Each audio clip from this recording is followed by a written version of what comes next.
కృష్ణా జిల్లా మంటాడ కోదండ రామాలయంలో దొంగలు పడ్డారు. అమ్మవారి మెడలో నుంచి 16 గ్రాముల బంగారు గొలుసును ఎత్తుకెళ్లారు. ఈ ఘటనపై పోలీసులకు అర్చకుడు ఫిర్యాదు చేశాడు. ఘటనా స్థలాన్ని పోలీసులు పరిశీలించారు. సీసీ కెమెరాల ఆధారంగా కేసును దర్యాప్తు చేస్తున్నారు.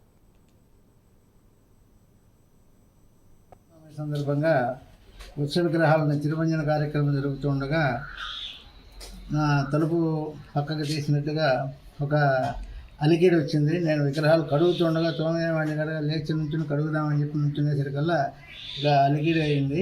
ఏమిటా అని చెప్పి చూస్తే ఒక వ్యక్తి నుంచుని ఉన్నాడు. ఏంటి బాబు ఏంటి అంటే ఏం లేదు మళ్ళీ వస్తాను కంగారు పడుతూ అతను కిందకి మెట్లు దిగి ఎడుతున్నాడు. ఈ ఊరు ఏంటి అని చెప్పంటే పామరు అని చెప్పని అన్నాడు.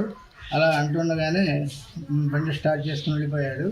ఏంటో ఇట్లా కంగారు పడుతున్నాడు ఏంటి, భక్తులైతే కంగారు పడ్డు కదా అని చెప్పి నేను ఆలయంలోకి వెళ్ళి చూసేసరికల్లా ఒక సుమారుగా 15 గ్రాముల 950 మిల్లీగ్రాముల బంగారు గోదాదేవి మెడలో ఉన్నటువంటి